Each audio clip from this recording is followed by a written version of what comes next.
Alors bonjour, on va enchaîner avec un deuxième cours concernant l'histologie de l'appareil génital masculin.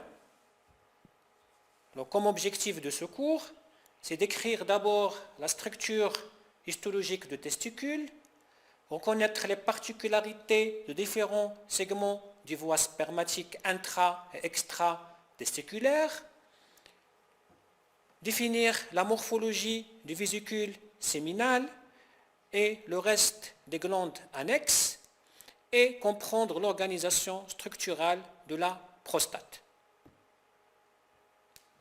Pour cela, on va aborder ce plan suivant. Après voir la structure générale de l'appareil génital masculin, on va voir d'abord l'organe qui est testicule, sa structure générale, les tubes séminifères qui le forment et le tissu interstitiel.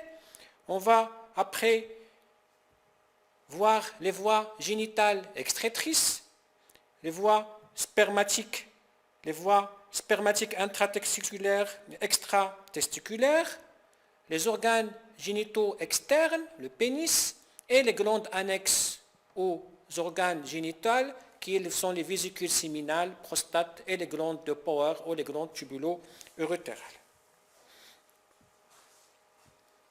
Donc l'appareil génital masculin, donc ici on voit les testicules, qui sont des organes pairs, qui sont coiffés par l'épididyme, puis le canal déférent, qui va rejoindre l'ampoule différentielle avec les vésicules séminales, deux vésicules séminales, qui vont s'aboucher au vein de canal éjaculateur au sein de prostate et qui vont rejoindre l'urètre prostatique. Ici, c'est l'organe, le pénis, l'organe génital externe. Ça, c'est une coupe anatomique sagittale qui montre les rapports de ces différents organes, localisation des testicules au niveau du bourse, le canal déférent qui migre vers ici, qui va rejoindre le canal éjaculateur. Ici, c'est la prostate. Ici, c'est l'organe génital externe.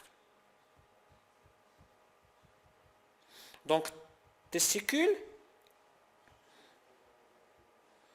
Alors, les testicules, ce sont situés dans la bourse, forme ovoïde. On voit ici, c'est une forme qui est ovoïde. Donc, pôle inférieur, il est situé au regard du scrotum, et le pôle supérieur par le prolongement, bien sûr, du cordon spermatique. Ils sont entourés de dents en dehors par la tunique vaginale, un tissu sous-cutané, après c'est la peau, qui renferme des follicules pileux et des glandes sébacées et sudoripares. Donc ici, on voit sur une coupe histologique au niveau schéma de testicule.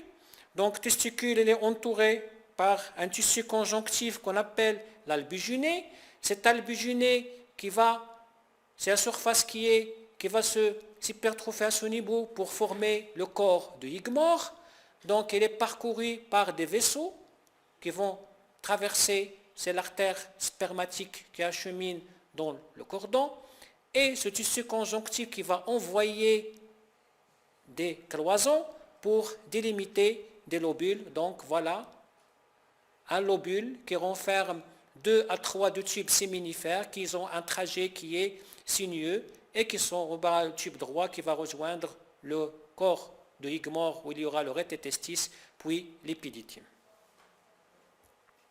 Donc en regard de ces vidéos, on va dire qu'il va s'épaissir pour former le corps de Higmore, il va envoyer des cloisons qui vont délimiter des lobules. Donc on parlera des cloisons interlobulaires, donc on distinguera au niveau de testicules entre 200 et 300 lobules. Donc chaque lobule, il contient 2 à 3 de tubes séminifères d'une longueur qui est entre en moyenne 1 mètre avec un diamètre variable, et les tubes séminifères vont se diriger vers le corps de Higmore où il y aura le rététestis, donc qui vont le rejoindre, le rététestis par les tubes droits. Donc on a dit qu'ils ont un trajet assez particulier qui est sinueux. On aura 2 types de tubes séminifères qui ont un trajet qui est tortueux. Donc si on fait une coupe histologique, ça va donner cet aspect-là. Donc des tubes, à l'intérieur ils sont entourés par la gaine péritubulaire, et ces tubes séminifères, on aura les cellules qu'on va voir tout de suite.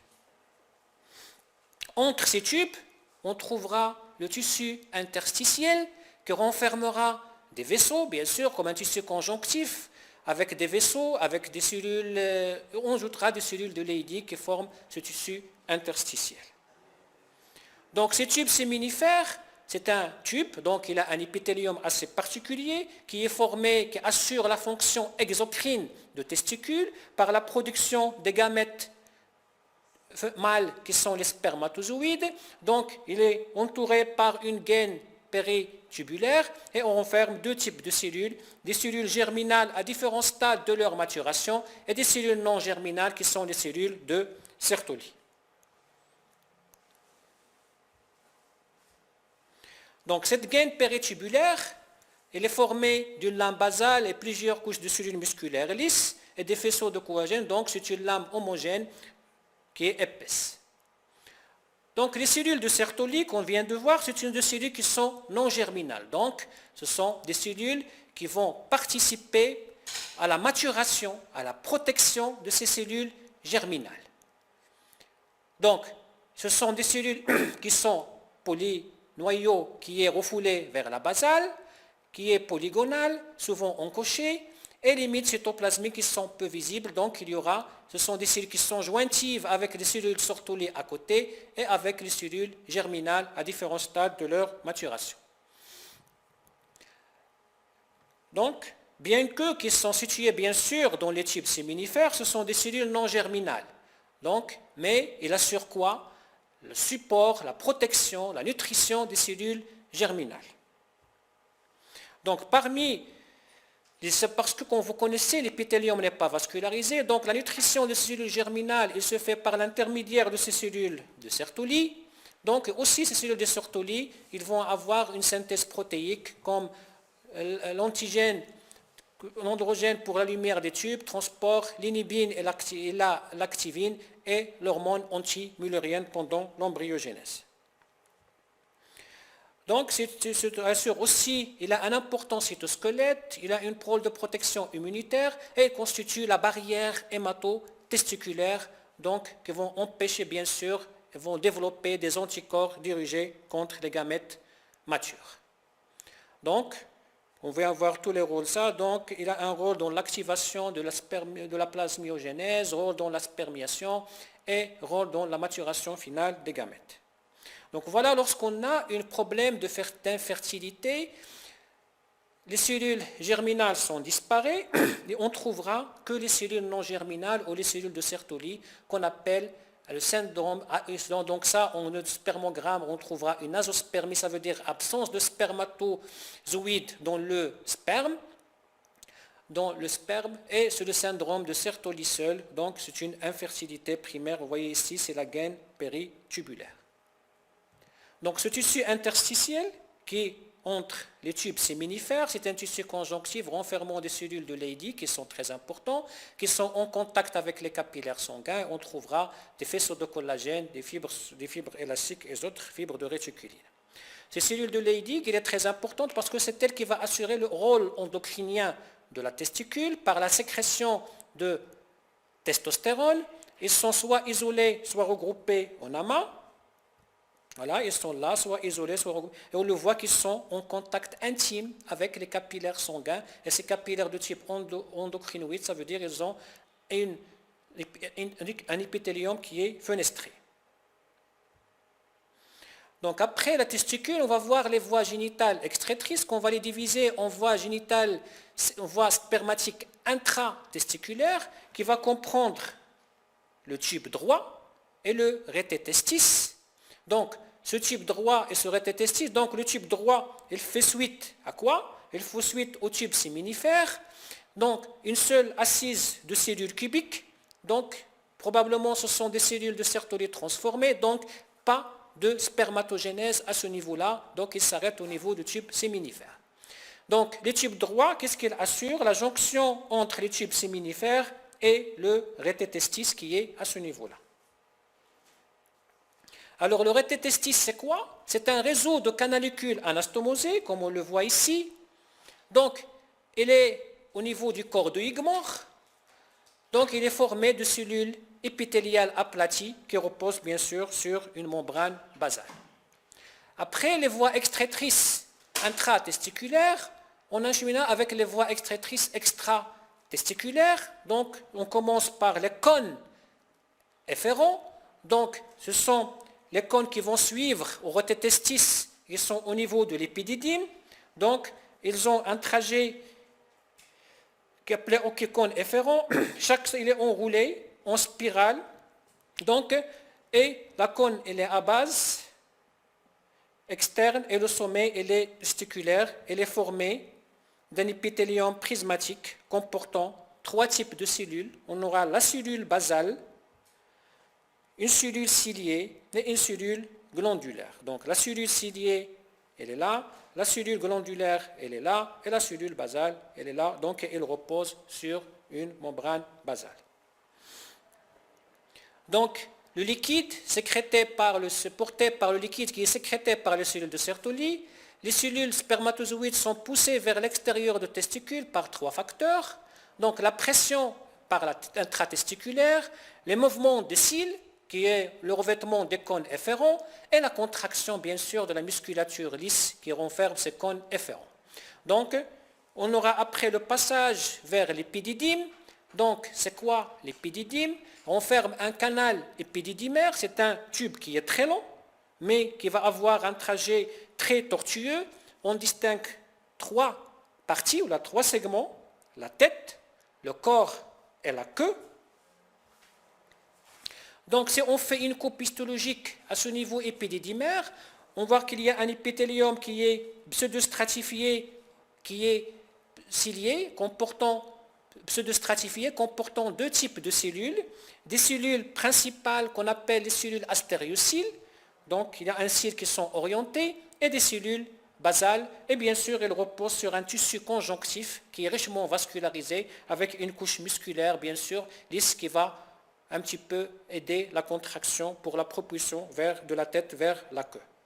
Voilà, sur une coupe au niveau microscopé électronique, on voit ici clairement les stéréociles, donc des cils qui sont orientés pour le mouvement de ce liquide. Donc, sur une coupe histologique, voilà, au niveau de la tête, on trouvera cet épithélium qui est plus haut, et plus on passe vers le côté de la queue, l'épithélium il devient cubique, donc la même chose, c'est un épithélium qui est pseudostratifié, donc il y a des cellules astériociles, donc au fur et à mesure, cet épithélium il va diminuer de la tête vers la queue. Donc, le rôle de l'épididyme, donc surtout c'est le transport de spermatozoïdes, donc c'est un canal qui est très long, et bien sûr, c'est à ce niveau-là, les spermatozoïdes ils vont acquérir le pouvoir fécondant. Donc, c'est ce qu'on a vu déjà au cours de la spermatogénèse. Après le canal épididymaire, on trouvera le canal déférent. C'est un tube à trajet vertical qui est trop long de 45 cm et de 2 à 3 mm de diamètre, et fait suite à l'épididyme. Donc, il a un épithélium qui est prismatique, pseudostratifié aussi, avec des stéréociles, donc avec des replis, donc la lumière elle est irrégulière, et elle est formée bien sûr des couches, 3 couches. On distinguera une muqueuse qui est formée de l'épithélium avec le chorion, une musculeuse qui est très épaisse, qui est formée de 3 couches, une longitudinale interne, circulaire moyenne, et longitudinal externe, et un adventice qui est un tissu conjonctif lâche qui entoure le reste. Tout le reste. Alors le canal déférent va se terminer par une dilatation qui est l'ampoule différentielle qui est à ce niveau-là, qui est formée aussi d'un épithélium prismatique simple, donc c'est le niveau où on stocke les spermatozoïdes. Aussi, il y a un débouchement à ce niveau-là de la vésicule séminale qui va rejoindre aussi le canal éjaculateur qui rejoint l'urètre prostatique. Donc, on peut voir des explications, parfois qu'on appelle la vasectomie. Donc, c'est la coupure au niveau du canal déférent. Donc, c'est une méthode radicale de stérilisation masculine. Donc pour l'organe génital externe qui est formé par le pénis, après les canaux éjaculateurs, le tractus génital va se confondre avec tout ce qui est tractus urinaire chez l'homme. Donc, l'urètre chez l'homme, il a deux rôles, deux fonctions, l'expulsion des urines et l'expulsion des spermes ou des spermatozoïdes. Donc, on distinguera trois portions de l'urètre. On a l'urètre prostatique, donc il a cheminé à l'intérieur de prostate, puis l'urètre membraneux, qui est cette petite partie-là, et le reste, c'est l'urètre spongieux qui se chemine au niveau de pénis. Si on fait, donc on a une muqueuse irrégulière, donc on a un muqueuse épithélium de type urinaire, donc c'est un épithélium polymorphe, et au fur et à mesure, il va devenir un épithélium cubique stratifié, puis vers le méa, il va devenir un épithélium pavimenteux stratifié, non kératinisé. Donc la musculeuse, il est formé de deux couches, circulaire longitudinale interne et circulaire externe. Donc au niveau de pénis, il est formé du corps spongieux, qui est médian, qui est à ce niveau-là. À l'intérieur, il va acheminer l'urètre et le corps caverneux, qu'il y a deux sémicylindres à ce niveau-là, qui comportent l'artère profonde du pénis. Et donc, ils sont entourés par ce verre-là, qui est l'albuginé, qui est un tissu conjonctif qui est très dense. Ce verre, c'est la peau, et ça, c'est les différents vaisseaux. Donc, on terminera par les glandes annexes aux organes génitaux masculins, qui sont d'abord les vésicules séminales, qui sont deux. Donc, c'est un sac à parois bosselées, qui renferme des replis de la muqueuse, un épithélium qui est identique à celui de l'ampoule différentielle. Donc le rôle important de ces vésicules séminales, donc ils vont produire le liquide séminal. La majorité de liquide séminal provient de ces cellules qui bordent l'épithélium des vésicules séminales. Donc on aura un épithélium glandulaire qui va élaborer la majeure partie du liquide séminal, et on trouvera trois couches. On aura ces prolongements-là, ce sont des replis, l'épithélium avec le chorion, la musculeuse avec deux couches, circulaire interne, longitudinale externe et l'adventice. Voilà, l'épithélium, il est cylindrique simple, la lumière, donc ce sont des cellules glandulaires, il n'y a donc pas de cellules ciliées qui vont produire la majorité de la grande partie du liquide séminal ou de plasma séminal, qui renferme de l'eau, des électrolytes, des sucres, des protéines, des prostaglandines.